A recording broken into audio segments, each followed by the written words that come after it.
हम्म। Hello साथियों, तो एक बार फिर स्वागत है आपका आपके अपने चरण क्लासेस में आपका स्वागत है मेरे दोस्तों। जैसा कि आप सभी जानते हैं कि हम कंटिन्यू पॉलिटी के इस सेशन में हम लास्ट टाइम 1935 के अधिनियम का, जो भारत शासन अधिनियम था, उसका हम पूर्ण रूप से विश्लेषण कर चुके हैं। इसमें क्या क्या प्रावधान थे जो हमारे पेपर के लिए और हमारे जानकारी के लिए जो आवश्यक थे, उन सभी विषयों को हमने लगभग रूप से कवर किया है इसमें। तो आज हम बात करने वाले हैं 1947 के भारत स्वतंत्रता अधिनियम की। इसका इंग्लिश में अनुवाद होगा द इंडियन इंडिपेंडेंस एक्ट 1947। तो आज हम भारत की आज़ादी की बात करने वाले हैं। मैं आपको क्लियरेशन के लिए बता दूं कि हम आज 1947 के एक्ट का और इसको अध्ययन करने के बाद जब हमारा भारत आज़ाद हो जाएगा तो हम संविधान बनाने के लिए, अभी क्या है, अभी हम भारत को आज़ाद कर रहे हैं और इसके बाद हम संविधान बनाने के लिए वापस 1934 से फिर से चलेंगे क्योंकि 1934 में जो औपचारिक रूप से संविधान सभा की मांग उठी है, वहाँ से हम फिर से 1947 तक और वहाँ से थोड़ा सा आगे 1950 तक हमारे भारतीय संविधान के लागू होने तक की बात इसमें करने वाले हैं। ये तो हम भारत को आज़ाद करा रहे हैं, ये तो भारत का संवैधानिक विकास है। लेकिन जो 1934 से 1950 के बीच रहेगा, उसमें हम संविधान की निर्माण प्रक्रिया के बारे में पूर्ण रूप से जानेंगे कि किस प्रकार संविधान सभा की मांग को स्वीकार किया गया और किस प्रकार अन्य प्रावधान किए गए। तो आज हम 1947 के अधिनियम की बात करते हैं। आइए, इससे पहले जो भी छोटे छोटे सम्मेलन हुए, जो भी योजनाएं हुई, वो हम इसके बाद जब हम संविधान सभा की बात लेकर चलेंगे तब हम उनको डिस्कस करेंगे। अभी हम 1947 के एक्ट को पढ़ रहे हैं, अभी थोड़ा अधूरा लगेगा, लेकिन जब उसको सबको एक साथ पढ़ लेंगे तो आप एक बार इसको रिवाइज़ कीजिए तो आपको ये बिल्कुल कंफ्यूज नहीं करेगा। ठीक है, तो ये अधिनियम जो था, भारत स्वतंत्रता अधिनियम 4 जुलाई 1947 को ब्रिटिश संसद में प्रस्तावित किया गया। ब्रिटिश संसद में इसे 4 जुलाई 1947 को प्रस्तावित किया गया और ब्रिटिश संसद द्वारा 18 जुलाई 1947 को इसे स्वीकृत कर लिया गया और कहा गया कि भारत की आज़ादी की डेट दे दी गई। जब भारत आज़ाद हुआ तो पाकिस्तान को पृथक रूप से करने की मांग चल रही थी। अलग देश की वह बात कर रहे थे, कौन? मोहम्मद अली जिन्ना। तो 14 अगस्त 1947 को पृथक पाकिस्तान का और 15 अगस्त 1947 को हमारे प्यारे स्वतंत्र भारत का उदय हुआ। और एक बात इसमें नोट कर लीजिएगा कि 22 जुलाई 1947 को ब्रिटिश संसद ने यह कह दिया था कि भारत का विभाजन होगा और पाकिस्तान को अलग राज्य बनाने की स्वीकृति दे दी थी। कब दे दी थी? तो 22 जुलाई 1947 को। 15 अगस्त 1947 को जब हमारे प्यारा भारत आज़ाद हुआ तो उस समय हमारे भारत का कोई भी संविधान नहीं था। हमारे भारत का कोई भी लिखित रूप से कोई भी परिचय पत्र नहीं था कि हमारा भारत किस रूप से और किन नियमों के द्वारा, जब अंग्रेज चले जाएंगे तो किस रूप से हमारा भारत चलेगा। तो उसके लिए अंग्रेज़ों ने एक प्रावधान किया था। ब्रिटिश संसद ने कहा था कि जब तक आपका संविधान नहीं बन जाता तब तक हमारा देश भारत 1935 के अधिनियम के अनुसार ही शासन चलेगा। और ये बात हम जानते हैं कि 1935 के अधिनियम में एक वायसराय का पद था, क्योंकि इस समय तक वायसराय जो थे माउंट बेटन थे और वही हमारे स्वतंत्र भारत के, और यही स्वतंत्र भारत के, क्योंकि 1947 में जब भारत आज़ाद हुआ तो इस समय वायसराय माउंट बेटन थे। तो यही स्वतंत्र भारत के प्रथम गवर्नर जनरल भी यही बने, क्योंकि वायसराय का पद जब भारत से ब्रिटिश संसद की उपाधि समाप्त कर दी गई ब्रिटिश शासन की उपाधि समाप्त कर दी गई, तो उसके बाद जो वायसराय थे वह वापस गवर्नर जनरल में बदल गए और स्वतंत्र भारत के प्रथम गवर्नर जनरल माउंटबेटन बने। और कुछ समय बाद माउंटबेटन भी वापस इंग्लैंड चले गए या ब्रिटेन चले गए। उसके बाद जो पद था वह किसी भारतीय व्यक्ति को देना था।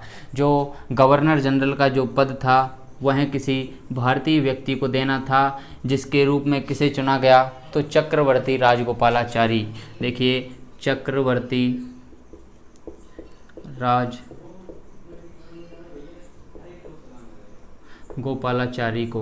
चक्रवर्ती राजगोपालाचारी को इस पद के लिए चुना गया। उन्हें प्रथम व अंतिम, ध्यान से सुनिएगा, प्रथम व अंतिम भारतीय गवर्नर जनरल के रूप में चुना गया और यही बस अंतिम व्यक्ति रहे जो भारत के अंतिम गवर्नर जनरल बने, मतलब भारतीय अंतिम गवर्नर जनरल बने। देखिए, कंफ्यूज होने की आवश्यकता नहीं है।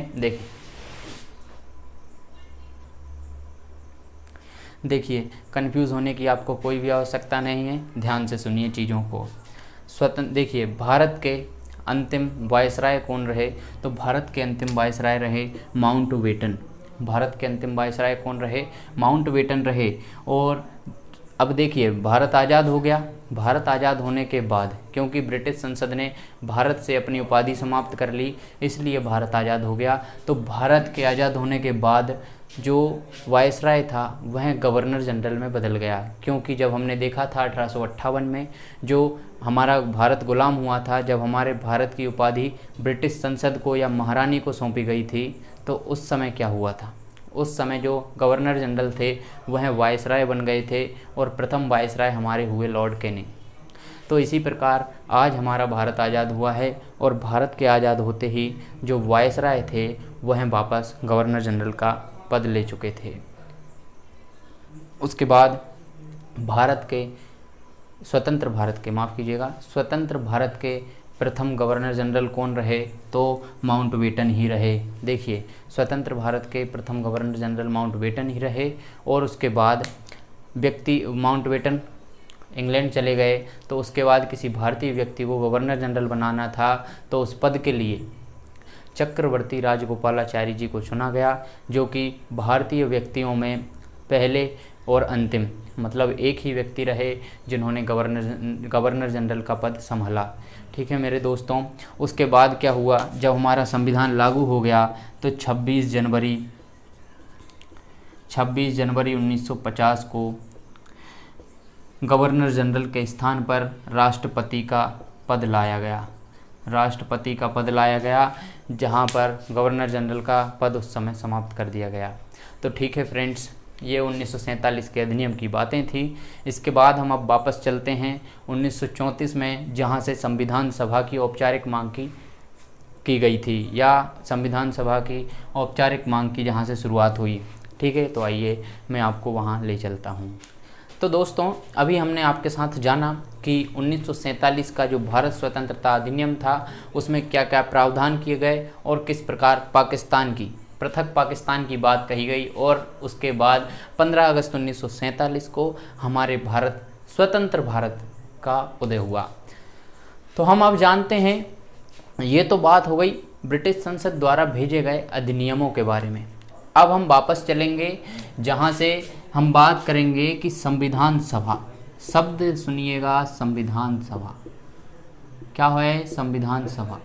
इसका जो बैकग्राउंड है, इसका जो कहाँ यह वर्ड प्रयोग किया गया, कहाँ से इस बात की शुरुआत हुई कि एक संविधान सभा की धारणा कहाँ से इसने जन्म लिया, इन सभी बातों को हम जानते हैं। तो आज का टॉपिक है हमारा संविधान सभा के बारे में, पृष्ठभूमि या उसका बैकग्राउंड। ठीक है दोस्तों, तो इस वर्ड का जो है 1895 में बाल गंगाधर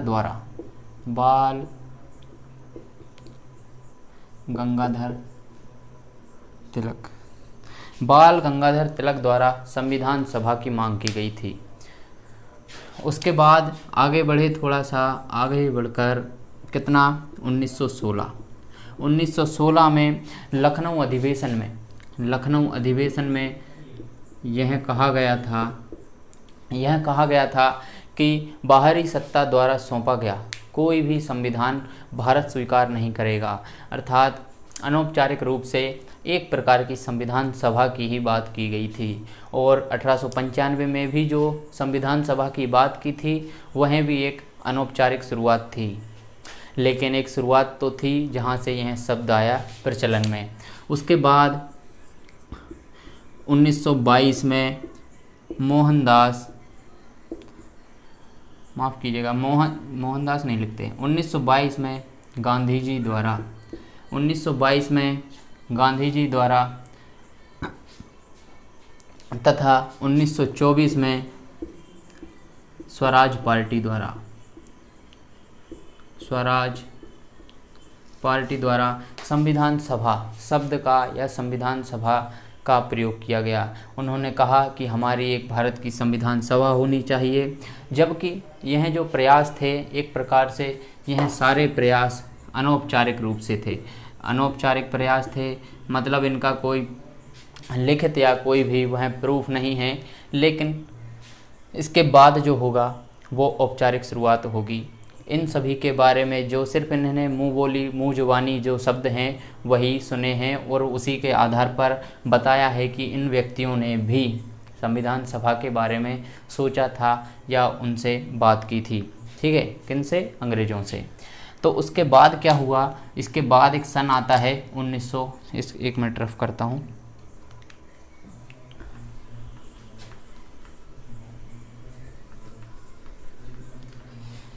उसके बाद एक सन आता है या एक वर्ष आता है 1934।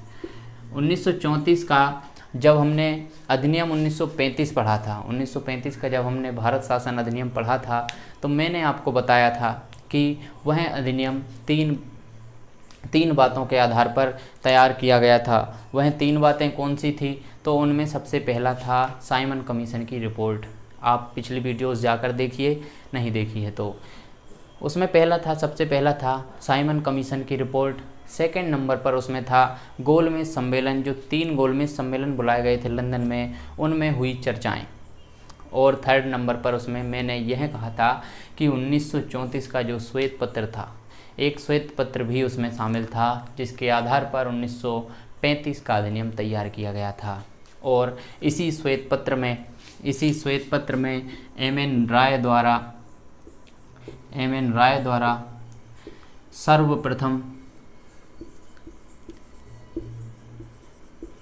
सर्वप्रथम संविधान सभा की औपचारिक मांग की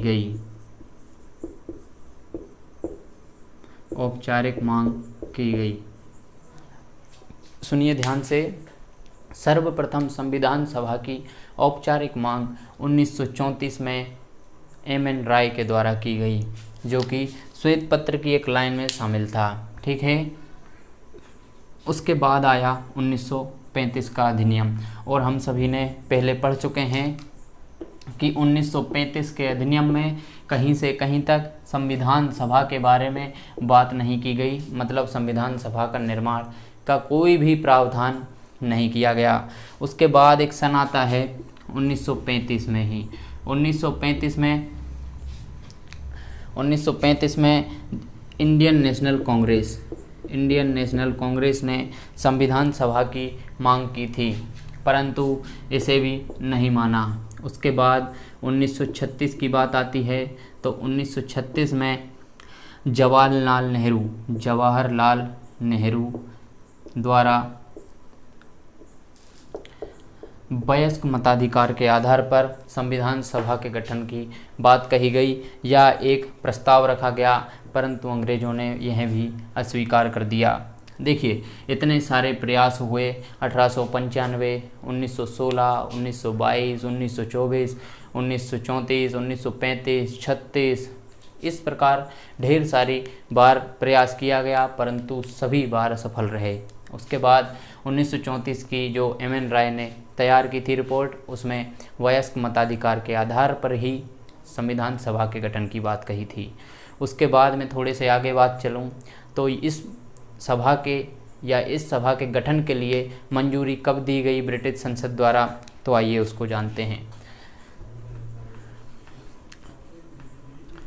1935 के अधिनियम के बाद भारत में और भी क्रांतिकारी आंदोलन होने लगे, क्योंकि इस बार फिर से तीसरी बार हमारे साथ धोखा हो चुका था। जैसा कि 1909 के अधिनियम में 1919 और 1935 तीनों बार लगातार धोखे पे धोखे मिले, फिर भी हम जी रहे हैं। ठीक है, तो बात करते हैं 1940 की। 1940 आपको सन याद आता होगा कि सेकेंड वर्ल्ड वार, द्वितीय विश्व युद्ध इस समय चल रहा था, 1939 से लेकर 1945 तक। तो मेरे दोस्तों, इस बीच अंग्रेज़ों को किसकी ज़रूरत पड़ी? भारतीय सैनिकों की ज़रूरत पड़ी, और भारतीय सैनिकों की आवश्यकता ने उन्हें कमज़ोर बना दिया, और भारतीय सैनिक जाने को तैयार नहीं थे, क्योंकि भारतीय सैनिकों का और भारतीयों का, जो पूरे भारतीय थे, क्रांतिकारी थे, उनका एक दल बन चुका था, और उनका कहना था कि आप संविधान सभा की मांग को स्वीकार कीजिए और तब हम आपके साथ युद्ध में शामिल होंगे। तो संविधान सभा की मांग को अगस्त प्रस्ताव, इसी बीच अर्जेंट में एक अधिनियम या एक प्रस्ताव भेजा गया, अगस्त प्रस्ताव।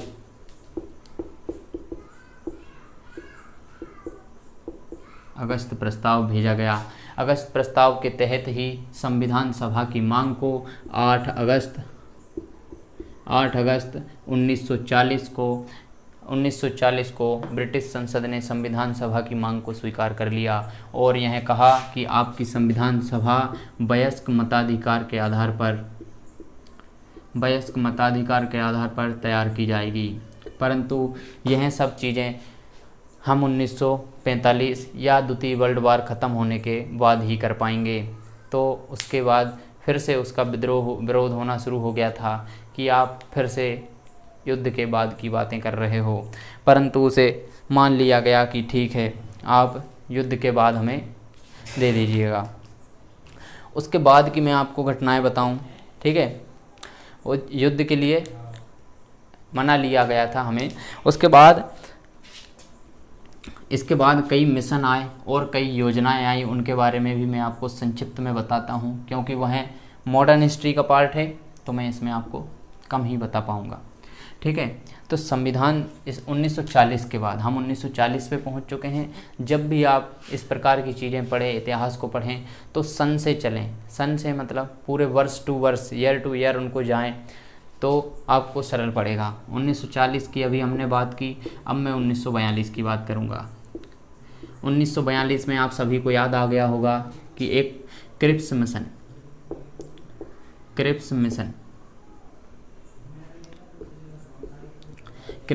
भारत भेजा गया था। यह भारत को, देखिए, जब 1940 में संविधान सभा की मांग को स्वीकार किया गया, तो उसका काफ़ी रूप से विरोध हुआ कि आप फिर से एक बार हमें युद्ध के बाद स्वशासन या संविधान सभा की बात को मानने के लिए कह रहे हो कि आप युद्ध तक रुक जाइए, जैसे भारतीय कतई मानने को तैयार नहीं थे।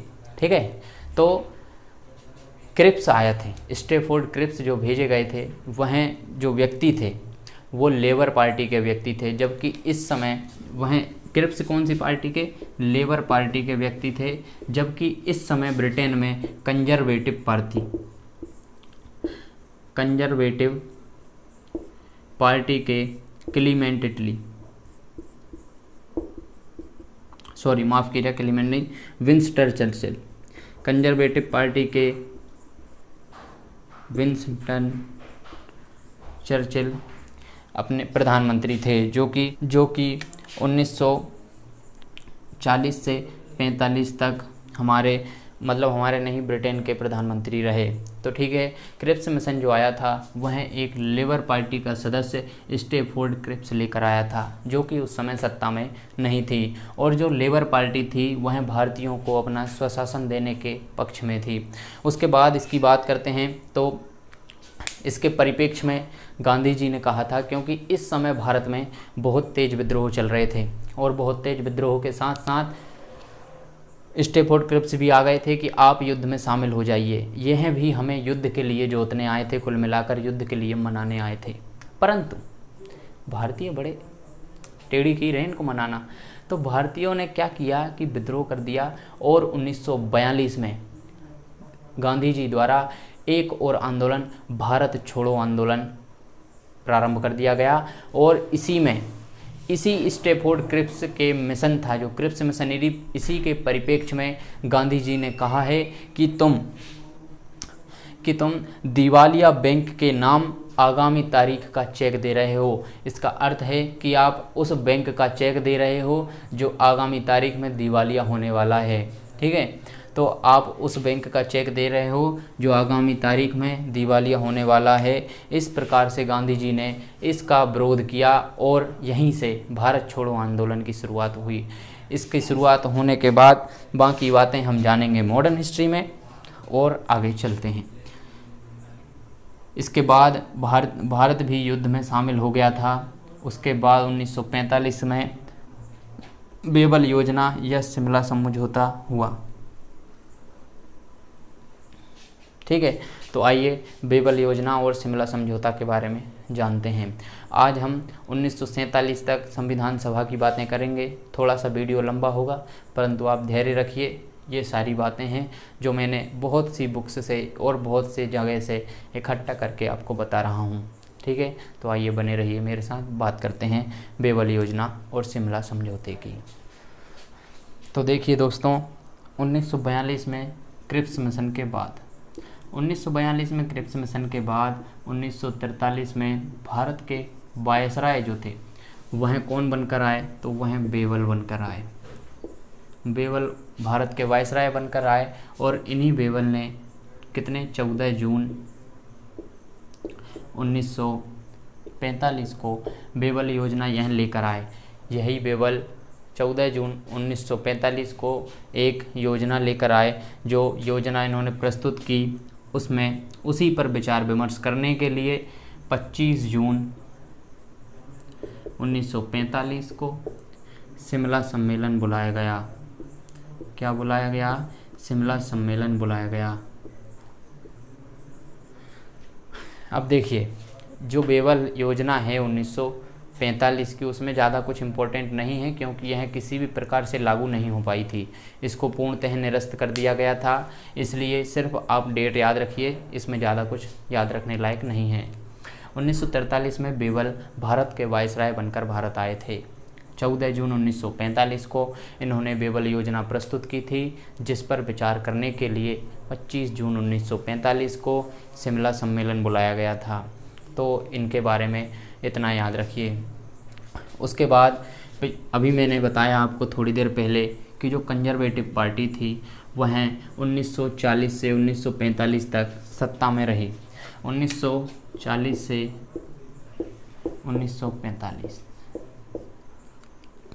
1945 तक कंजर्वेटिव पार्टी के विंस्टन चर्चिल जो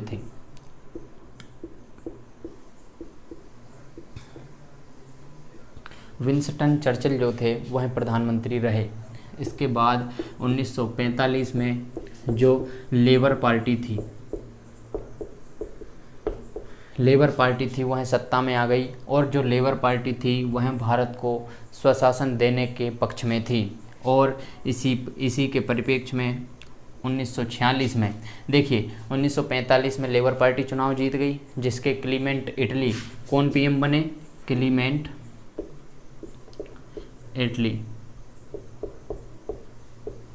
क्लीमेंट इटली इनके पीएम बने। और पीएम बनने के बाद इन्होंने 1946 में भारत को स्वशासन देने के लिए 1946 में कैबिनेट मिशन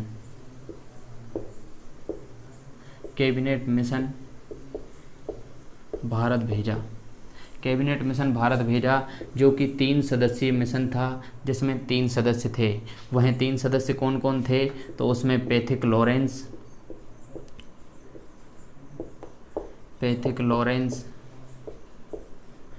स्टैफोर्ड क्रिप्स, 1942 वाले स्टैफोर्ड क्रिप्स, और एक सदस्य इसमें थे AB अलेक्जेंडर। देखिए, 1946 में 3 सदस्यीय मिशन भेजा, जिसमें पैथिक लॉरेंस, राइटिंग समझ नहीं आ रही हो तो सॉरी, मैं बोल रहा हूँ, उसको ध्यान से सुनिए, स्टैफोर्ड क्रिप्स और AB अलेक्जेंडर, जिसकी अध्यक्षता किसने की थी? जिसकी अध्यक्षता की थी पैथिक लॉरेंस ने इस मिशन की अध्यक्षता की थी। और इसके बाद इसमें क्या क्या प्रावधान किए गए, यह जो पर्चा लेकर आए थे उसमें किन किन बातों की चर्चाएं थी, उन सभी बातों को देखते हैं। देखिए कैबिनेट मिशन के प्रावधान, अच्छा बड़ा प्रावधान लेकर आए थे ये सभी लोग, जैसे भारत का विभाजन नहीं होगा, ETC ETC। और आपको वीडियोस अच्छी लग रही हो तो प्लीज़ वीडियो को शेयर कीजिए, चैनल को सब्सक्राइब कीजिए और बेल आइकन को क्लिक कीजिए ताकि आपको वीडियोस सबसे पहले मिल सकें। ठीक है फ्रेंड्स, तो अब जानते हैं कि जो कैबिनेट मिशन था उसने भारत की संविधान सभा के लिए क्या क्या प्रस्ताव रखे। ठीक है, तो कैबिनेट मिशन,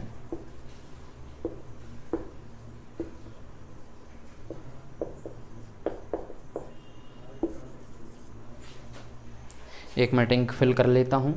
इंक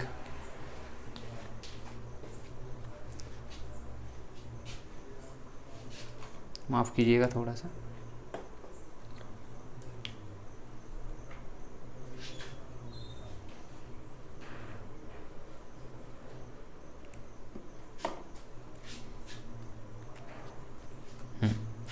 तो बात करते हैं कैबिनेट मिशन के बारे में। कैबिनेट मिशन में जो था सबसे पहला प्रावधान यह था कि भारत का, हमारे प्यारे भारत का विभाजन नहीं होगा। देखिए मोहम्मद अली जिन्ना जो थे वह लगातार पृथक पाकिस्तान की अर्थात भारत के विभाजन की लगातार मांगे कर रहे थे, लेकिन 1946 में जो कैबिनेट मिशन आया उसमें स्पष्ट रूप से कह दिया गया था कि किसी भी प्रकार से भारत का विभाजन नहीं होगा, बल्कि B, A और C 3 प्रांत होंगे। जो C होगा यह बांग्लादेश आज का, मतलब पूर्वी बंगाल को दर्शाएगा, और A होगा जो मध्य भारत, मतलब जो हमारा अभी वर्तमान में भारत है उसे दर्शाएगा, और जो B होगा वह वर्तमान पाकिस्तान को दर्शाएगा। यह प्रावधान किया गया कि भारत का विभाजन नहीं होगा। B, A, C 3 प्रांत होंगे, जिनमें जो B और C होंगे वह मुस्लिम प्रांत होंगे, और A एक हिंदू प्रांत होगा। और तीनों प्रांत अपने अपने प्रांतीय संविधान का निर्माण करेंगे, और इन तीनों को मिलाकर एक केंद्रीय या एक संघीय संविधान का निर्माण कराया जाएगा। यह पहले कैबिनेट मिशन में बोला गया था। क्या बोला था, एक बार रिवाइज करता हूँ, ध्यान से आप मेरे साथ बोलिए। B, A, C 3 प्रांत होंगे, जिनमें B और C मुस्लिम वर्ग के होंगे, A जो होगा हिंदू वर्ग का होगा, और इन तीनों का अलग अलग संविधान बनवाकर एक केंद्रीय संविधान, एक संघीय संविधान की नींव रखी जाएगी। ठीक है, उसके बाद क्या हुआ, उसके बाद सेकंड प्रावधान उन्होंने कहा, क्या कहा देखिए, सेकंड प्रावधान कहा गया कि अति शीघ्र संविधान सभा का चुनाव कराया जाएगा। और संविधान सभा, देखिए उन्होंने कहा अति शीघ्र, देखिए मैं बोलता हूँ आप लिखते जाइए। उन्होंने कहा अति शीघ्र संविधान सभा का चुनाव कराया जाएगा, और यह चुनाव जो है वह प्रत्येक प्रांत द्वारा भेजे गए सदस्यों का निर्वाचन, मतलब देखिए संविधान सभा का जो निर्वाचन होगा वो संविधान सभा बनेगी कैसे, तो उसका बताया गया कि प्रांतों से प्रत्यक्ष निर्वाचन द्वारा जनसंख्यानुपातिक प्रणाली के आधार पर सदस्यों को बुलाया जाएगा। सदस्यों को क्या किया जाएगा, बुलाया जाएगा जनसंख्यानुपातिक प्रणाली के आधार पर। और यह तय किया गया कि प्रत्येक 10 लाख की जनसंख्या पर एक सदस्य को संविधान सभा में स्थान दिया जाएगा। ठीक है, एक सदस्य को संविधान सभा में स्थान दिया जाएगा। और प्रांतों को देखिए, फोर्थ पॉइंट देखिए, प्रांतों को उसमें निवास करने वाली जातियों के आधार पर भी उसे विभाजित किया जाएगा। उसे जातियों के उस पर भी विभाजित किया जाएगा आधार पर। तो इस प्रकार का जो विभाजन था वह 3 वर्गों में किया गया। ठीक है, किसके आधार पर, जातिगत विभाजन। संविधान सभा के लिए जातिगत विभाजन किया गया। तीन इसमें मुख्य बिंदु बनाए गए। पहला था साधारण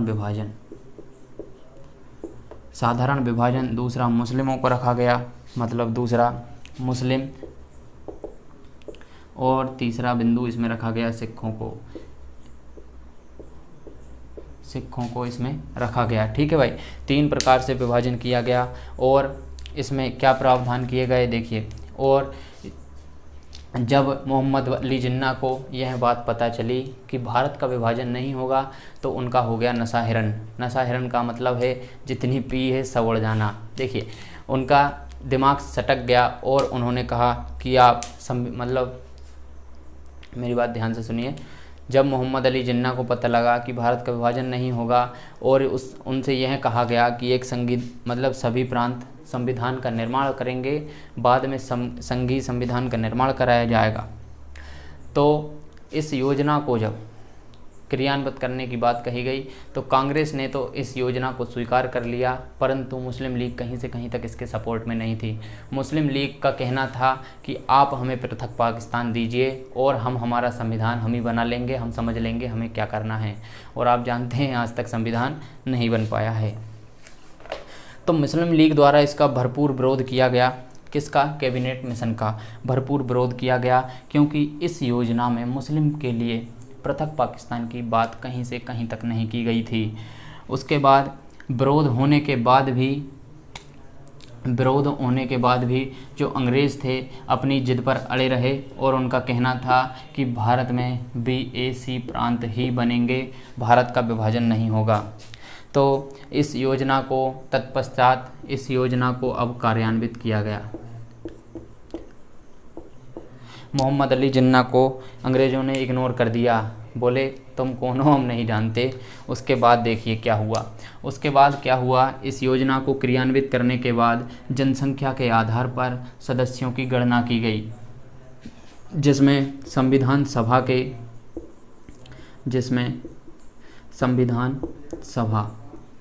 के लिए जो सदस्यों की संख्या थी उसे 389 स्वीकार किया गया, मतलब 389 सदस्यों की संख्या स्वीकार की गई, जो कि 10 लाख की आबादी पर प्रत्येक एक सदस्य को बुलाया गया था।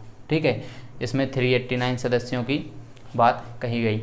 तो ये था हमारा कैबिनेट मिशन और वह सारे प्रावधान जो कि संविधान सभा के पूरे उधर से मतलब इतिहास का वर्णन करते हैं। ठीक है, तो उसके बाद हम कल बात करेंगे कि संविधान सभा का चुनाव जो ये 389 सदस्य हैं यह कैसे चुनकर आएंगे और किस प्रकार यह संविधान का निर्माण करेंगे।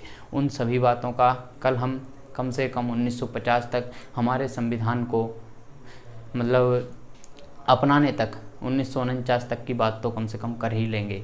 तो ठीक है फ्रेंड्स, यदि आपको वीडियो पसंद आता है तो चैनल को सब्सक्राइब करें, वीडियो को शेयर करें, लाइक करें और अपने सभी दोस्तों से इस बारे में बात करके देखें कि उन्हें इस बारे में कितना पता है। ठीक है फ्रेंड्स, थैंक यू।